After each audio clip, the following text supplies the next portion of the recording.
at Pure Muscle and Fitness in Burlington, Ontario, and I got a freshie here, a fresh Hostility, and I got a fresh Intra R3. We're about to crush some back, but before that, obviously, we gotta get gassed up.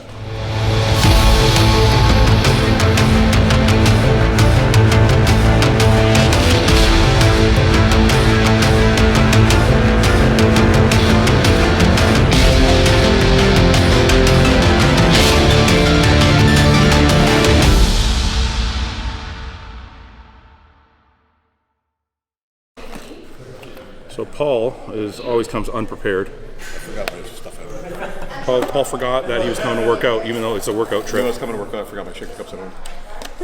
So I forgot recipe this morning when we were leaving. I didn't rush him at all. All right, so Paul's gonna take this 26-gram fucking scoop with no water. Dude, how am I gonna do this without touching my lips though? Don't put the fucking whole scoop in your mouth. Okay. You have a funnel? I have a funnel. You don't put the funnel in your mouth? I gotta do that. Okay. This is gonna be fucking hilarious. Are those that big of a funnel? Tilt your head. Yeah. Okay. Are you gonna pour it in? Tell me when you're gonna pour it though, so I can at least. He's actually down. Okay. Oh, come here. Here, okay. This is the fucking first, okay? Do you want me to sit so that you can? No, I want you to stand here. Tell me your words. I don't want this thing in my You're mouth. gonna fucking cough all this out. Don't cough in my face. Okay, wait a minute. Let me think this through. I'll tilt my head so it goes at the bottom of my mouth, not down my Whatever. throat. Just don't put your tongue all over the fucking funnel. Mm-hmm. Well, you gotta tilt more than that. It's not even going down. You gotta tilt the fucking funnel. It's not going in your mouth. There.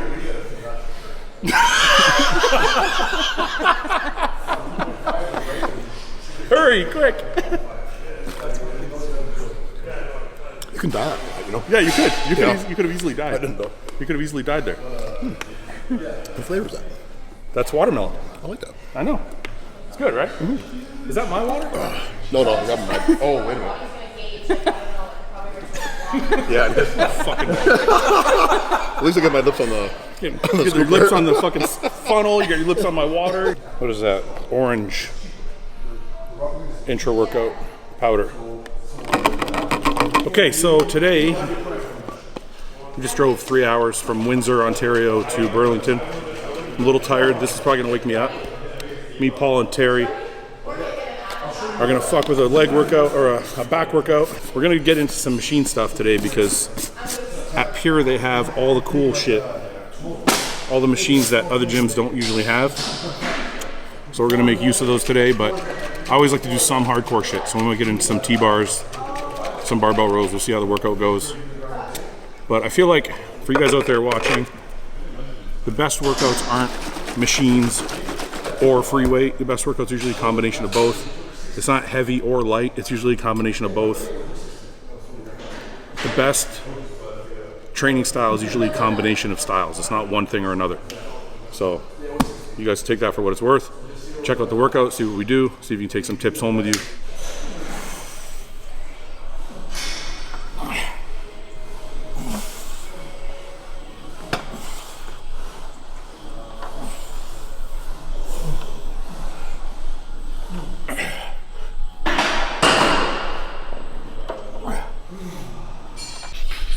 We're starting with a pullover.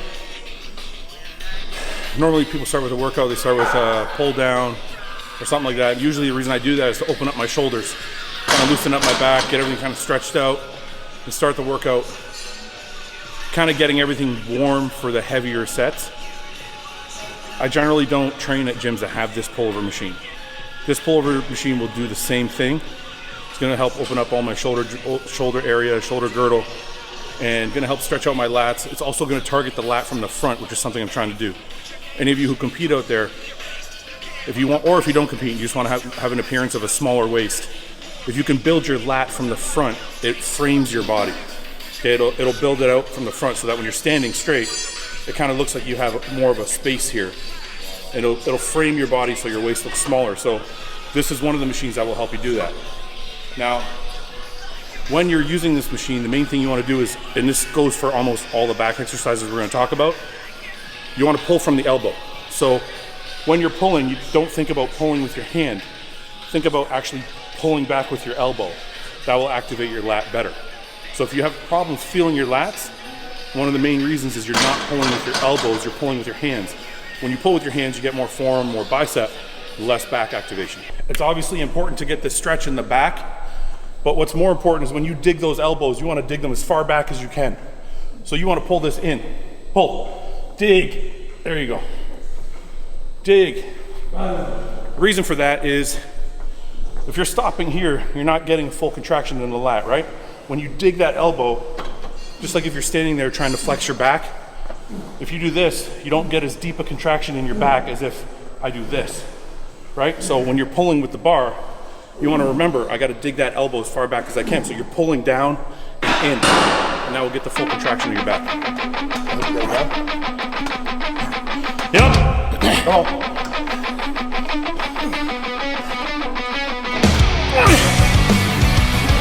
There we go.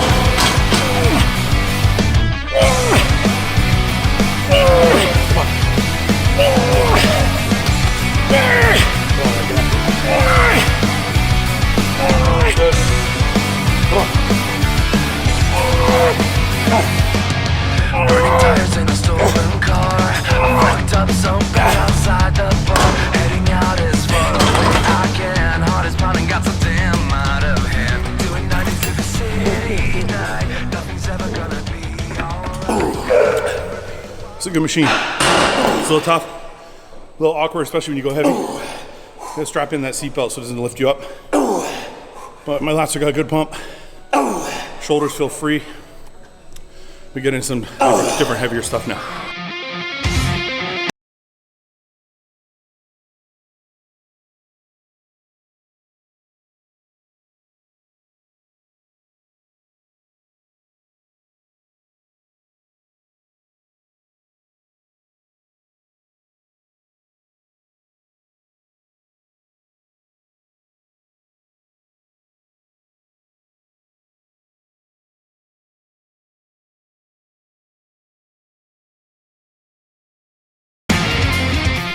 Your rowing movements are going to be your main movements for your back. We want to build thick slabs of muscle on our back. You're not going to do that with a pull down. You need to row heavy. That's going to build your back. It's going to build the thickness that you want. So we're onto the rowing machine, independent handles, and make sure doing everything evenly. Again, still pulling with the elbow. Point of exertion is here. You dig that elbow into your hip, okay? One of the reasons we're standing up and not sitting down, you always think about when you're rowing, think about the higher your hand up is when you're pulling, the higher on your back you're working. So, don't worry, go ahead. So, if my hand is here and I'm pulling, I'm gonna be working rear delt, trap, rhomboid. If my hand is here, it's gonna be working more overall. If my hand is lower, I'm gonna be working my lower lat, lower center of the back. So you have to remember, wherever you pull, wherever your hands are, that's where it's gonna work. That's what area of your back you're gonna be working. So by standing up, it allows me to pull lower into my body. If I sit down, I'm gonna be pulling up here. I don't wanna pull up here. It's gonna be working more rear delt, more trap. So I stand up to get my body in a position that I can work my lat more than my upper back. Show you guys what the problem is. Haters gonna hate. With today's generation. Look at this. Back in my day, you'd have got your ass kicked just for fucking wearing these. No one would touch me. No one would dare touch me. Come on, man, show me. Let's go. Come on. Come on, Bill. Good, pull. Dig. Good. Dig.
Okay, barbell rows.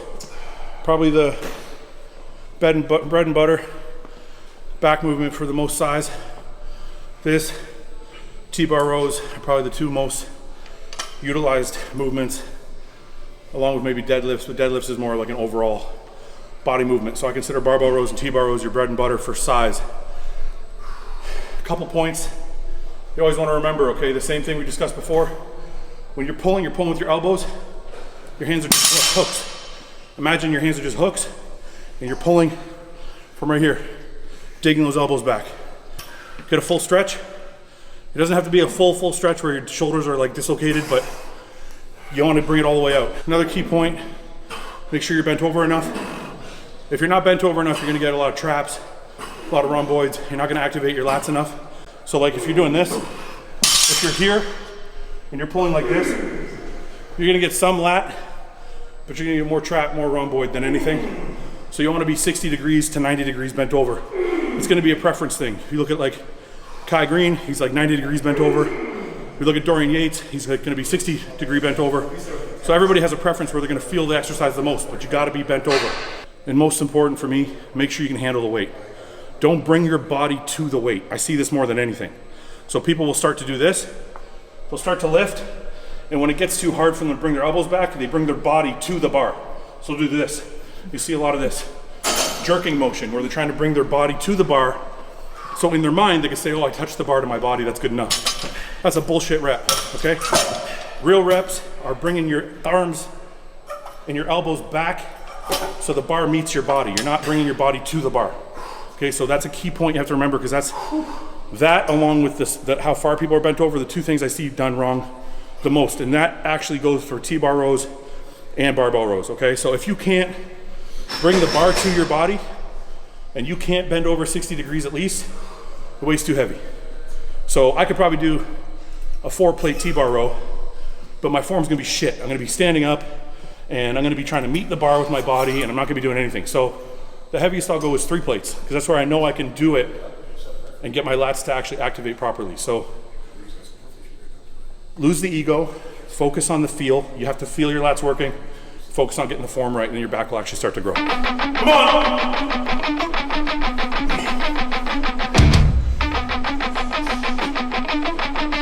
Good, man, dig those elbows. Harder, man, harder. Come on. Go get it. Come on, Paul. Get that shit. Come on. Burning tires in a stolen car. I fucked up so bad outside the bar. Heading out as far away. Come on. One more.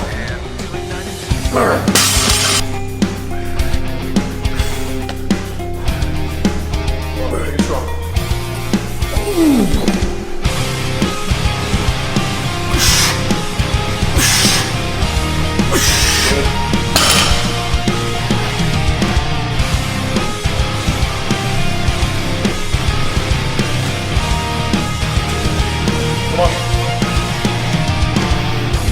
I can feel you crawling away from me like the venom in your veins. I can see the memories fading like a storm out through the rain. Lightly by the shadow, whispering your name. You cave into the darkness, it's life that you betrayed. Breathing life through distorted eyes.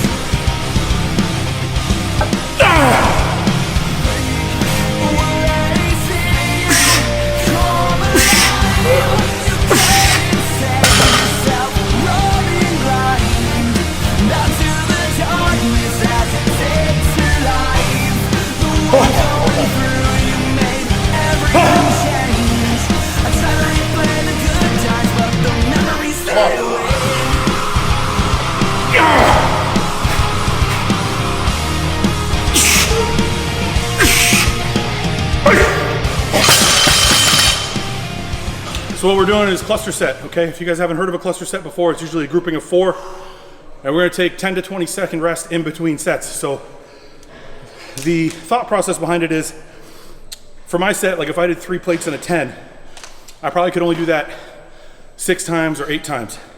But by doing a cluster set, it allows me to get more reps. So I did 4 times 3, meaning I got 12 reps.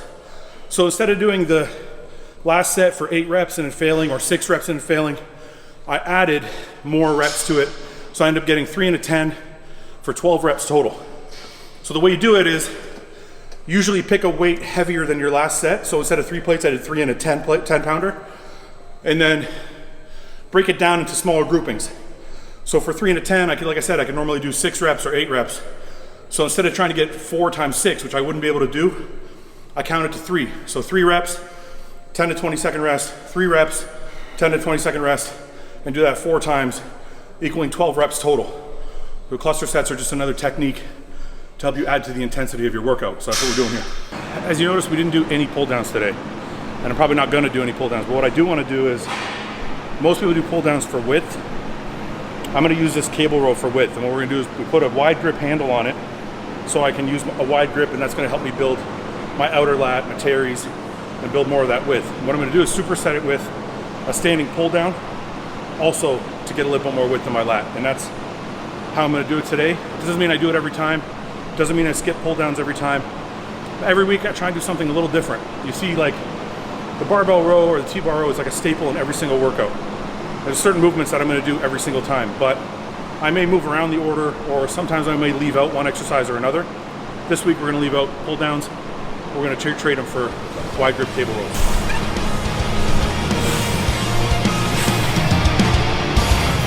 Days growing longer, it's the coldest holiday.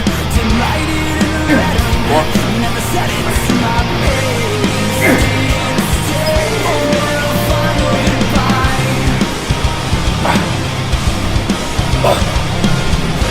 Temptation is falling, darkness is light. Save yourself, roaring light.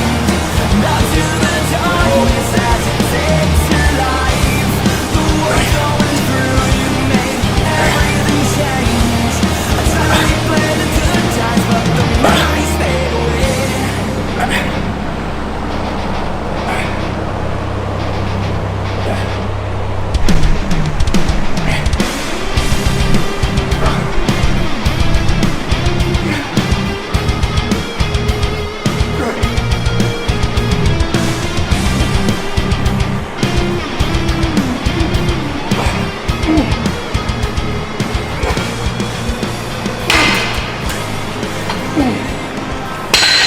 Look at the strides, look. Look at this, his fucking stride and triceps. Look. He's like had a fucking pizza last night. How do you do that? I didn't have pizza. I'd be able to hear if I had fucking pizza last night. When you're doing the cable row, a couple things you want to remember. One, we're doing it for width, so your grip has to be wide. So we'll go all the way to the bends of that bar. Like that bar where it bends is a little bit past shoulder width. We're gonna go about there for width. That's number one. Number two, if you want to make it extra hard on yourself and actually target your lats more, lean into it. So a lot of times you see people do a cable row, whether it's wide or narrow grip. They'll pull and they'll lean back. And when you lean back, you're actually shortening the range of motion, and you're actually making it easier on yourself. You start pulling with your biceps. If you lean forward, it's all back because you're pulling with your elbows. So all of it has to be elbow retraction, and you're activating more back than you would if you were sitting up. So as you can see when I'm doing it, I'm leaning forward, and if I'm sitting up, I'm only sitting up to about straight level. I'm not leaning back at all. And I'm actually trying not to sit all the way up. I might be doing it. I can't tell in my own mind. It doesn't feel like I'm doing it, but if you want to make it as hard as possible, keep yourself leaning forward and then pull with your elbows, and you'll see you're not gonna be able to use nearly the amount of weight. If I lean back, I can use the stack. If I lean forward, you can see I'm only using 135 pounds, but I'm getting more back activation than I would be if I was sitting up. So when you guys do your cable rows, try them out that way. You'll feel a lot more, but also make sure you're pulling into your lower abdomen, pull into your belly button, or a little bit lower if you can as you do it. And if you pull down with your elbows, you'll feel your back contract a lot more. Remember the time I kicked your ass on stage? Do you remember? Frank, Do you remember that I was heavier than you? Your frosted tips? Frank beat me on stage. Actually, we weren't even in the same class. I was bigger. Frank was a super heavy. I was a heavyweight. And Frank won the pro card at that point, and he took off. And then shortly thereafter, I just skated right by him. I'm still living off that moment. Yeah. I'm beating Fouad. Yeah, Frank still lived in 2003. I spanked him a couple times since then. Yeah, so. that's true. That's okay. I'm waiting for him to make his comeback. Yeah. Well, I heard you're competing. Yeah. There's rumors going around. I like 290 this morning, so I'm trying to retain my Canadian. I was 190 this morning. You were probably. You look like you're 190. Well, I heard these young guys, like Ian and Quint and Antoine, are all trying to steal my Canadian Thunder. Well, if you do it, maybe I'll have to do it. And the old guys will teach them a lesson. You can do classic. Yeah, you too. You're about that way. I don't like to start with a machine. I love preacher curls. A lot of people start with preacher curls. I don't like starting with preachers because you're stretching out your bicep at the very beginning of the workout when they're still cold. We're not cold because we did back already, but it's just a habit for me. I don't like to start with the preacher because it just stretches my bicep out too much without getting enough work in first. So to be safe, I always like to start with a standing barbell or a standing dumbbell. So today we're doing standing dumbbells. I found for arms, going heavy doesn't work. Going really heavy is just gonna kind of burn out your bicep tendon, or if you're training triceps, it's gonna kill your elbows. I found like a mid-range, 10, 15, 20 reps with a really good burn, with really good focus, really good form, actually works better and fills out my arm more so than just training really heavy with sloppy shit form. So that's kind of where I'm at now. Earlier on in my career, really heavy, really sloppy, but I think that's where I got a lot of the tendon issues I have now. So if you're watching this, you're having trouble building your arms, try lightening up the weight a little bit, try focusing more on form, and try doing a little bit higher reps, like in the 15 range. You start to see a little bit more volume to your arms. One of the things about this, I'm doing 2 arms, I'm doing them both at the same time, because I found when I do single arm, I get too much rest in one arm or another. I actually kind of burn out cardiovascularly. If I want to get a serious pump in my biceps, I do them both together, keep them both moving. So you have to go a little bit lighter. Like I could do 60-pound dumbbells and trying to swing one and swing the other. I'm doing 25-pound dumbbells, but I'm using them both at the same time. 2 of the key principles are keep your hands open. If you start here, like a normal barbell curl and you twist, you're actually getting some back and some forearm. You're not getting all bicep. Whereas if you just do this, you're kind of taking your forearm out of it and your back out of it. So you're gonna get a lot of tension in that bicep. It's gonna burn out a lot faster. So one of the things I do is I start here and I just curl like this. I don't start with my hands, pronated. So that's the first principle. The second principle is keep your shoulders stabilized to where they are. Keep them stationary. Don't do this. You start moving your shoulders back and forth, you're gonna get a lot of arm swing. You're not gonna get that tension on the bicep that you want. So the shoulder stays in its place and all you're doing is hinging from the elbow. Okay, so just this. It might not feel like it's enough range. You might want to do this. Like naturally you want to kind of get even more, and you can get a little bit more contraction that way, but you're also going to take some tension off the bicep and put it on the shoulder. So we just move, just hinging from the elbow. And it might not feel anything at first. You might be like, oh, this is too easy. You're going to hit 8, 10 reps, 12 reps, and all of a sudden you're going to get like this killer burn. And we use the shorter rest periods with biceps, so that burn just starts to compound on top of itself. Another key you guys want to remember is get full range, okay? Let that elbow extend all the way, and then curl, all the way, and curl. Get that full range from the bicep.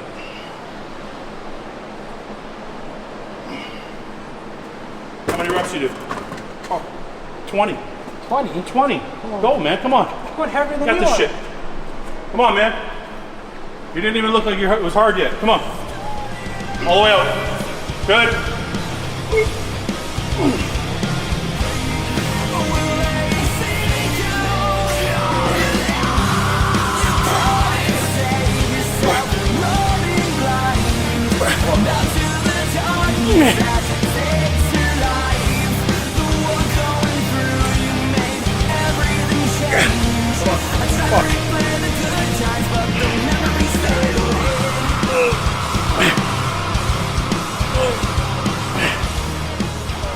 So we're finishing up arms. As you can see, when we do them back and biceps together, I only do about 6 to 8 sets for biceps. If I do biceps alone, I might do 9 to 12. So it's a shortened workout, but obviously because we already did back, biceps have already gotten some work, so they don't need a full bicep workout. I will hit them later on in the week by themselves. But after back, 6 to 8 sets is enough, then I'm out. This is the second exercise. I like to do this machine, number one, because I don't have it in my gym. But number two, it elevates the arm. So it kind of puts your bicep in a more isolated position. Get that full extension. And the bicep has to do all the work because your arms are elevated. So your kind of shoulders out of it, as long as you sit back, you retract your shoulders. Your shoulder can't help. It's all bicep isolation. Your forearm's also taken out of it as well. So I feel like this is a good way to finish biceps off. Get that full isolation, full contraction, just kind of polish everything off before we go home. Stretch.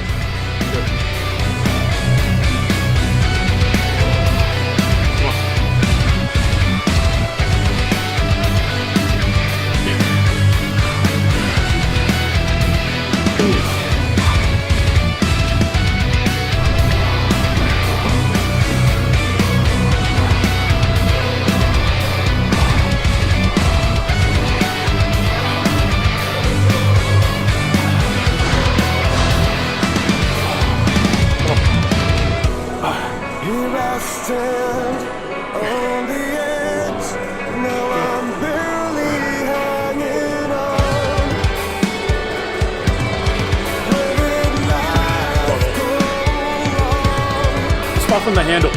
Spot from the handle. You're okay.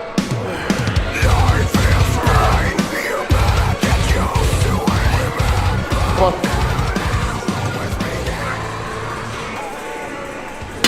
I was back in buys. You know, one of the things I found is hardest to get across in video is not exercise position, it's not sets and reps, it's not, you know, little intricacies like how to change your hand grip and all that shit. The thing I find the hardest to get across in video is intensity. And intensity doesn't just mean like, oh, I'm fucking crazy and I took a bunch of pre-workout, I'm training really fast. The type of intensity I'm talking about is the intensity of the muscle and how it feels. So like when I say intensity, I mean the intensity of the contraction and how to make it hurt more. So our brains are generally used to teaching us how to make things easier for ourselves, finding shortcuts, finding easier ways, you know, work smarter, not harder. Bodybuilding is the one thing where in the gym, making things harder is key to getting better. So, for example, doing a barbell row or a barbell curl, your brain might want to tell you to just do this. Like, use your shoulders, use your forearms, use your back, do whatever you have to do to get the weight up. And it's incumbent upon you when you're in the gym to stop your brain from trying to get you to do things the easy way and teach yourself to do things the hard way.